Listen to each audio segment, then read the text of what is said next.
Hello, this is Francisco Rosa. Today we're going to go over a seller closing disclosure. I previously covered a buyer closing disclosure. Sometimes the buyer's closing disclosure will have all seller charges included. Sometimes you will end up getting a seller closing disclosure, which is either 2 or 3 pages long and itemizes all charges only to the seller. First of all, the top of the document starts off with the closing date, indicated right on the first lines. In this case, the closing was April 10th, 2020. The disbursement date is also indicated, and that just simply means when the lender has authorized funds to be disbursed. The rule we use is a disbursement will only occur after the deed has been recorded or following local practice wherever you live. You start off by reading off the name of the closing attorney or settlement agent. Here, the law office of closing attorney. They usually have a file name and provide a property address. Here, we have 4 Andover Drive, Any City, Mass. 01234. The sale price for this property was $670,000. It's a good price these days, reflective of the higher prices people are able to get in the Boston area. On the far right, we see the buyer's name. Here, it's Mr. Happy Buyer. He lives at 3 Main Street, any town in any state, along with the zip code.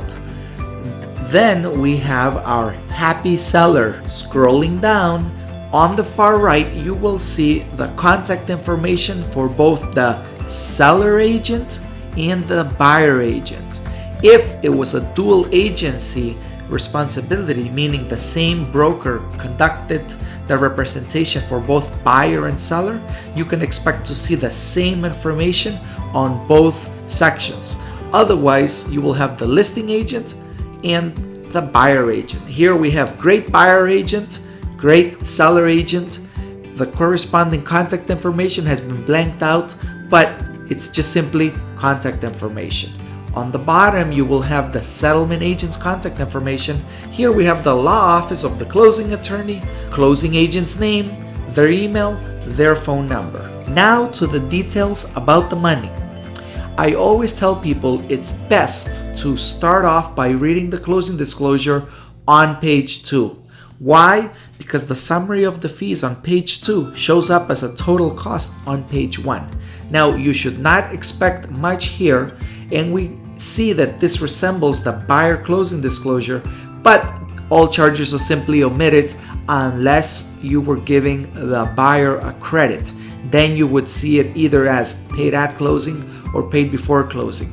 So as we scroll down, the very first fee that you see is what we call deed stamps. Here it says city, county, state stamps, Commonwealth of Massachusetts. This property was sold in Massachusetts, and it's the first fee that we need to explain. What is it? Every area has a different tax rate or tax fee that the recording office charges. In Massachusetts, it's exactly $4.56 per thousand in value. In this case, the purchase price was $670,000, so 670 times 4.56 is exactly $3,055.20. That rate might be different in your area, but you want to know what it is, and a good closing attorney or settlement agent will not only explain to you what the total is, I obviously can see it, but can explain it to you.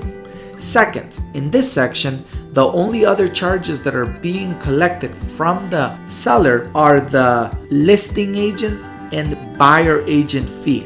Normally, any seller will have previously signed a listing agent fee with their broker. It's usually a fixed rate or a fixed commission. It can vary anywhere from 1.5 to 7%. Many years ago, the standard was 6%. As prices for properties increased, it went to 5%. Now, here in Massachusetts, because prices are so high, the going rate that I'm personally seeing is 4, 4.5, and 5%. But in the end, what you need to know is it's fully negotiable. Get the best rate that you can, but don't forget, along with what you're able to negotiate includes the service. So it's completely up to you to decide, but the average rate here is 4%. It's a fixed fee, and in the closing disclosure, we have the preference of identifying who gets that fee. In this case, we prefer to list the real estate commission going to the buyer's agent and the real estate commission going to the seller's agent.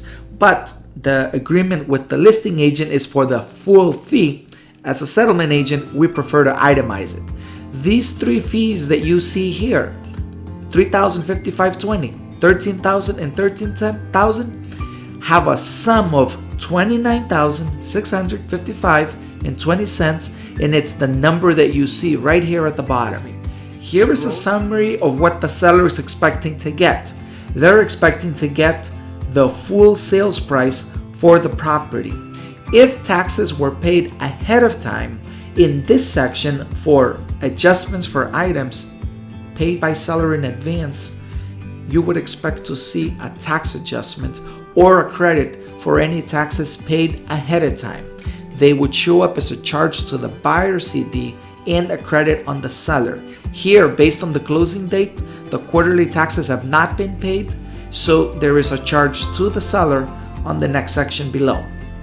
We're back on the bottom section of page 1. To start, you see a summary of the full charges listed for this section. The first fee listed is the closing costs paid at closing, $29,655.20.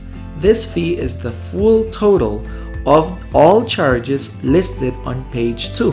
That's my preference for going to page 2 first. Then we have a final water reading fee reimbursement. That was a fee that the agent is seeking a reimbursement for, which he paid to the city or town to get a final water reading. Next, commonly called Discharge Tracking Fee, is a fee that a closing attorney or settlement agent charges the seller in order to cover all fees related to making the payoff and then coordinating and verifying that a discharge or release is subsequently obtained from that lender or mortgage company. Next is the actual final water and sewer bill to the city or town. In many cases, this is a one fee as part of the closing, which the broker has the responsibility of obtaining no more than 10 days prior to closing. Many cities or towns have municipal water, therefore you wouldn't even have a bill, or other cities have a separate water and a separate sewer, so please make sure that you get everything that you need. Next, you see 850. The identifying information is omitted, but that was the seller attorney fee charged to the sellers for preparing both the deed, power of attorney, and review and revisions of the purchase and sale agreement from the start. Next, you see seller credit to buyer. This was part of the offer from the very beginning, and the purchase and sale was conditional on the seller giving the buyer a closing cost credit. Why do people ask for a closing cost credit? It usually helps with the financing and allows the buyer to bring a little bit less money to closing when they have to complete it.